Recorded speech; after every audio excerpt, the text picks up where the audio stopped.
Hey there, it's Kathy with Be Creative with Kathy, and I was making my swaps for tonight's meeting, and so I thought I'd jump on here and show you real quick how I made my swap. Now, it's supposed to be a masculine swap, so I am going to use earth tone colors, I guess, and we're going to use the new, I guess it's not new anymore though, the Encircled in Nature bundle. Now it comes with all these dies. You can see these are the two dies that we're going to use today, but it has all these really pretty dies in there, and I've done some other cards with it, and I was looking for them and couldn't find them to show you what some of those other dies look like, which I absolutely love. I think they're really pretty, but that's what we're going to use today. Plus, I'm going to also use this Happy Birthday from Simply Said, one of my favorite stamp sets. Love all the greetings on that one.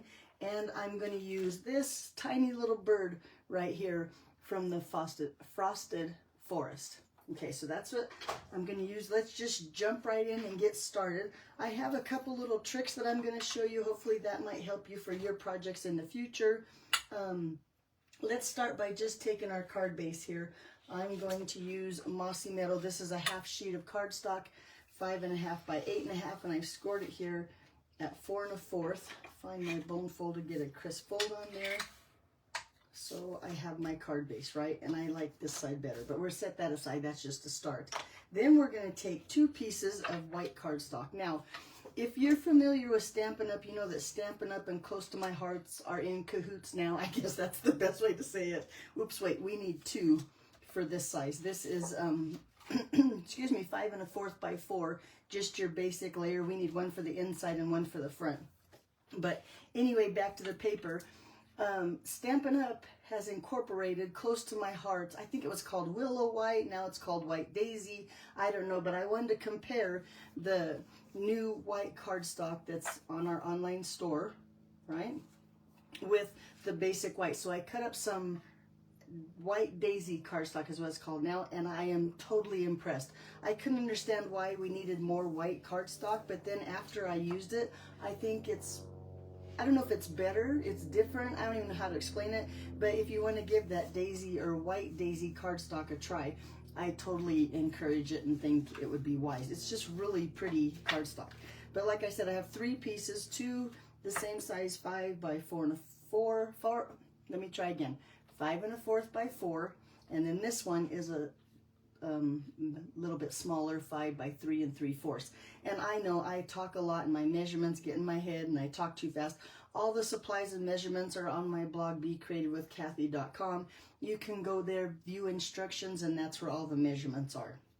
Okay, let's start. We're going to start first of all with just some Early Espresso brown ink, and then that circle looks like this. I'm sure you can see it. My stamp is loved and used, so it's stained, but we're going to ink that up good, and I'm going to turn it this way in that Early Espresso.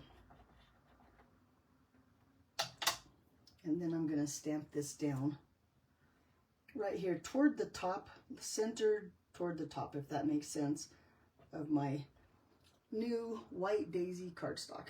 It stamps really nice on there. It's really smooth. It's a thick, nice quality, but there you go, looks like that. Okay, now we need to cut that hole out.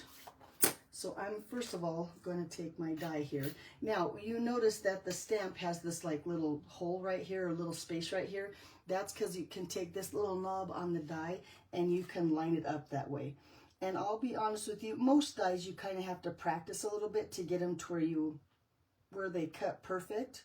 And this one took me a little bit of practice, but I'm going to make sure that it's lined up. I see brown all the way. I'm going to worry more about this edge because we're going to see more of this edge than this edge, but it has brown all the way around.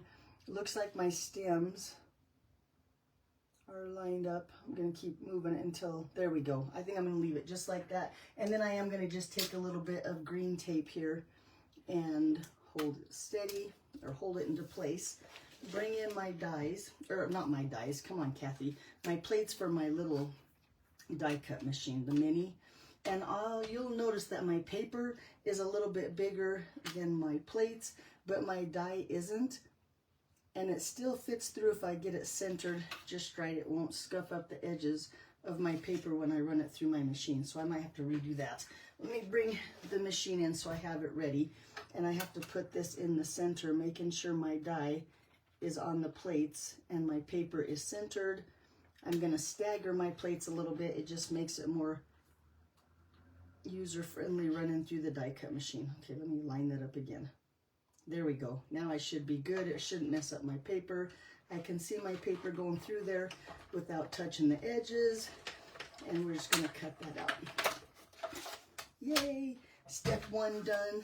Successful. Let's see how I did with my die cutting. Yeah, I did pretty good. I'll tell you what, like I said, it just takes a little bit of practice, and then it gets easier every time, because sometimes this die is not user-friendly. It takes a little bit of work. Now I'm going to just take that and put it back in my scraps, because well, I'll probably use that for another project. Done with that die. Let's carry on.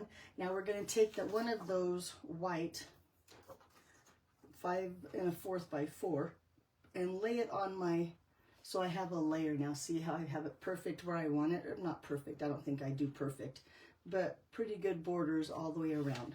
And then I'm going to take what I call my magic pen. Now that's what I call it, but really it's a friction pen, erasable friction pen from, and I can't even see who, Pilot makes these.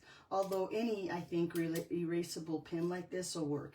So I'm going to just take and trace just along the bottom here so I know where to stamp. Lightly, I'm trying not to make a groove in my card like a score line in there, but just a little bit of ink so I can see where I'm going to stamp now. Okay, before we stamp, we need to put a little blue background on there. So I have, I don't want to close that, my, what is this, boho blue ink here, and my brush. Now I want to fill in that circle. I can go pretty high up here, but remember our border here is only 1/4 of an inch, so I'm going to stay in those lines there. But I'm going to just get some ink here. I like to use the lid to soften our ink. Usually you tap it on a piece of paper, but Glinda Mullet taught me that, I don't know, this smooths it out really nice. You don't waste any ink. It's all right there. And then I'm going to come and just barely put a little bit of blue in that circle. Making sure that I don't go too close to the edge, because like I said, I don't want to see it on the outside borders here, right? I hope that makes sense. I think it does. It's pretty simple. We want the blue to stay in the circle. And I'm not going to be fancy. I'm not going to worry about it being perfect. We're going to cover most of it up anyway. So I think, let's see if that covers all of it. Yep, that looks pretty good. Now we have that little blue in there. Just a little touch of blue.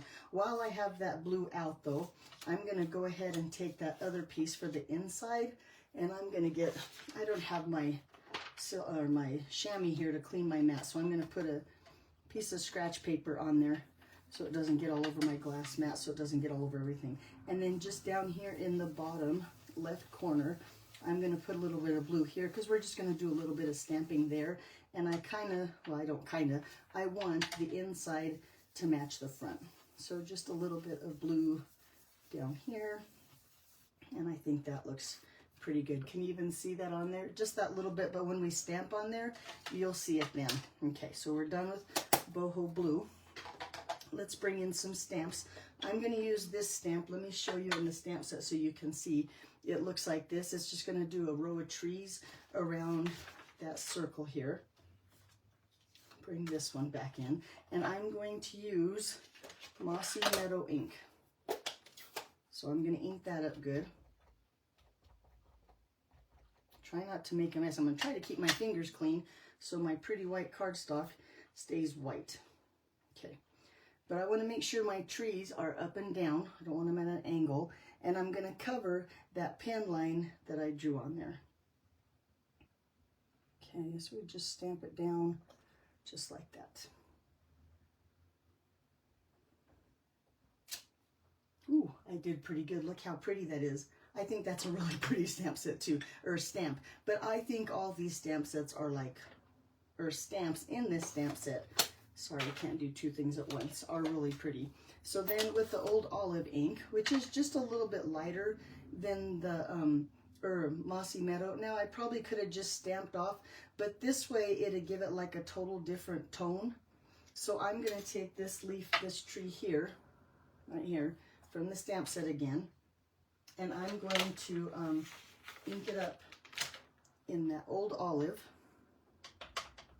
and I'm going to just kind of highlight some trees here.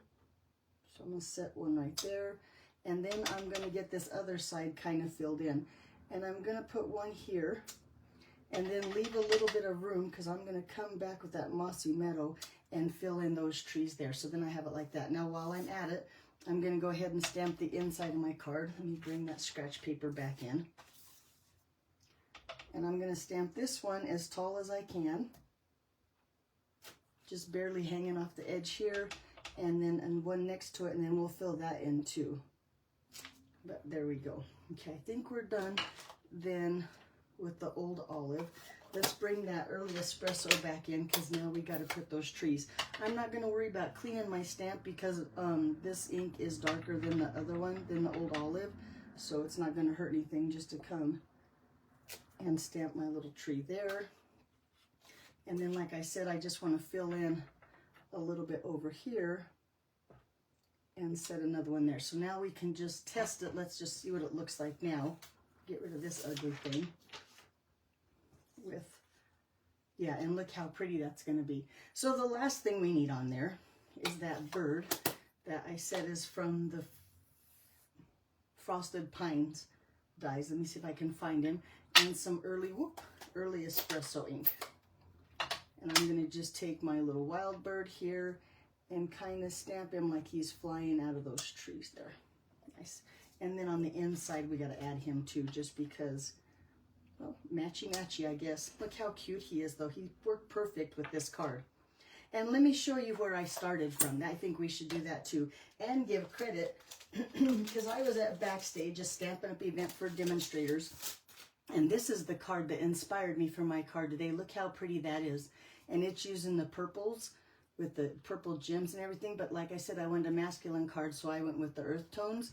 And this is from Brenda Springer. I mess up names all the time, but anyway. And then look, she said she cased it from a Mary, but look how pretty that card. So that's where I started from. And then I wanted to do the earth tone, so then I went to this card. It's cute, right? But I didn't think the moon fit with the white. I don't know, I just didn't like the moon on there. So then I went to this card that had the little bird on there. And then I decided I wanted to try the white daisy, so then we went to white, and that's how I've come up with this card. So it was a step-by-step process, and I think I'm happy with how it turned out. Where was I? We're talking too much. Okay, then I'm going to take, now this is just a light pecan Stampin' Blends, and I'm going to just color in my little bird here.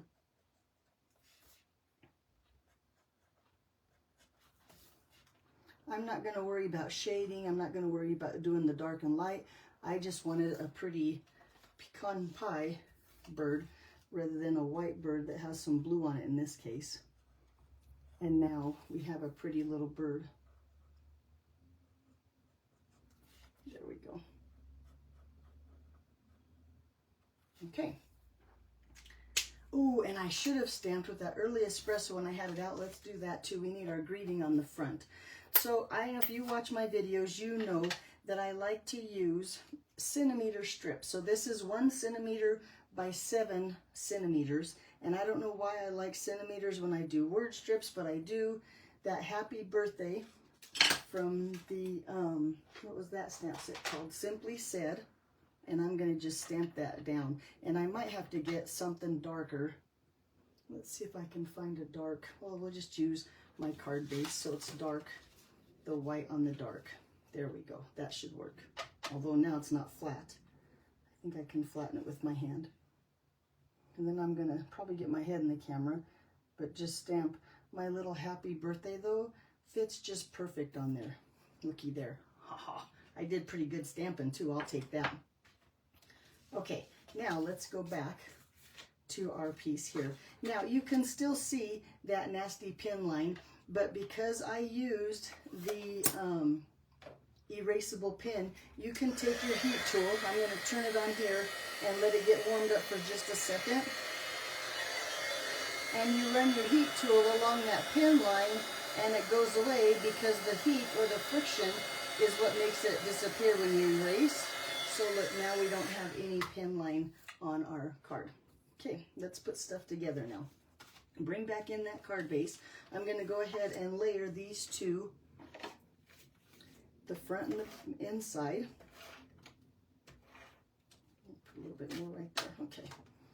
Lay this on the front of our card. Trying to get a nice border all the way around. Might as well go ahead and lay this on the inside.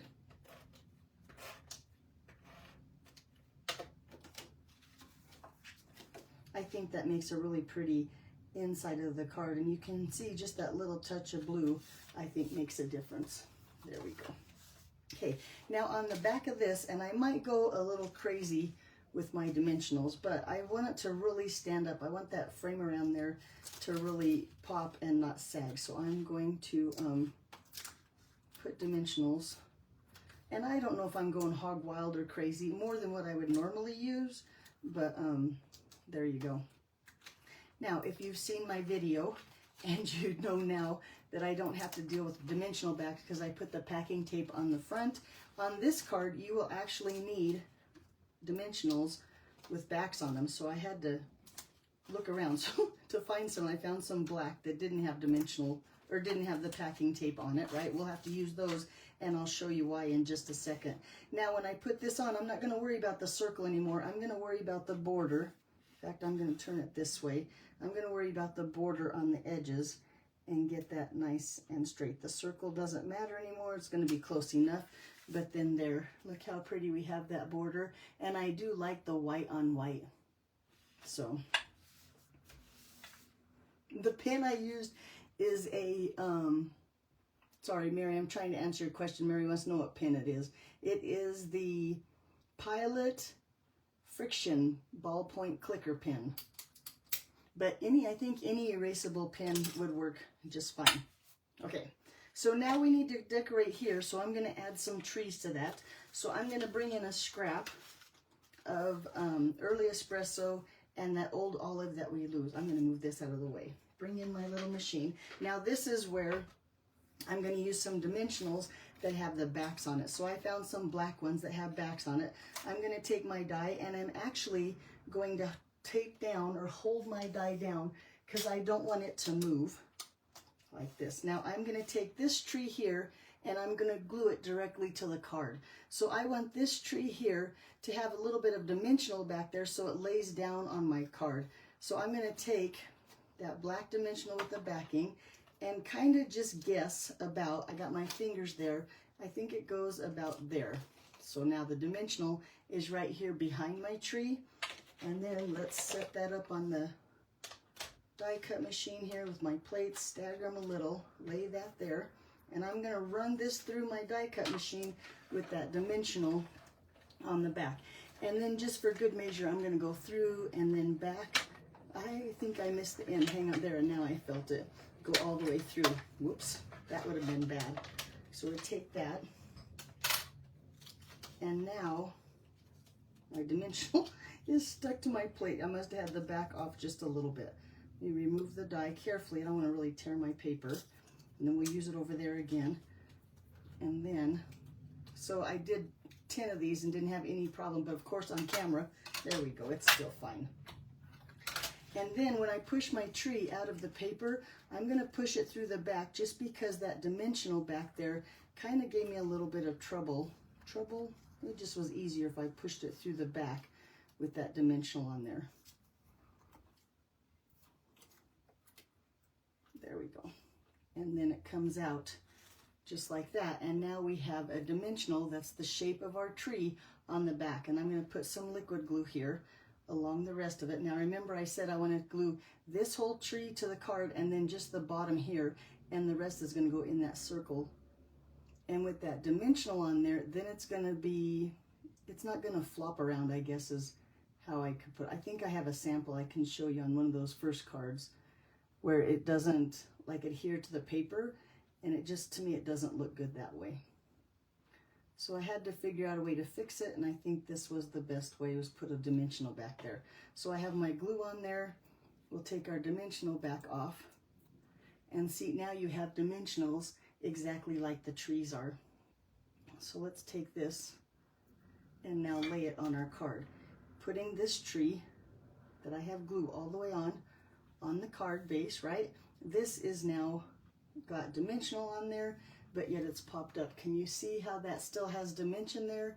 Only it's adhered flat. Let me show you what I'm talking about, what really bothered me. So like this card here, see how these kind of don't have any, they're not adhered to the card. I didn't want to put them flat because then they look too, like it didn't look right. This to me looks so much better. So I think it's worth a little bit of extra work. So let's do the same thing to this one. Now this one, I want this tallest tree to have a dimensional on it. So I'm gonna hold my fingers about where I want it, take that dimensional and lay it right there. And I can kind of feel it. Nope, I think it needs to go. I put it in the wrong spot, so I'm gonna peel it off. I'm gonna get a new one because that back came off and we don't want it sticking to our plates again. I want it more like here. There, now I think it's where I want it. Okay, we'll see how I did. Sometimes I missed, sometimes I didn't. It doesn't take a lot, doesn't need a lot of adhesive on there. I just don't want those trees flapping in the wind, as I guess that's the best way to describe it. So let's run it through our machine again, and I'm gonna go forward. And because that dimensional's on there, I'm gonna go back. And then we have another little thing that looks like this. And again, I'm gonna push them. Well, first I gotta take my die off.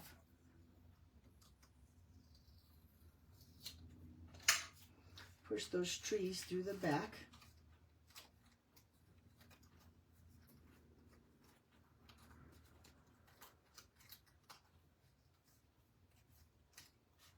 And now I have that dimensional on that tallest tree. I did pretty good that time where I want it.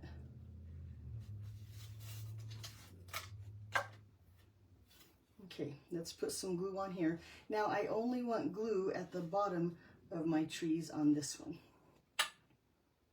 So just a little bit of liquid glue on those larger spots.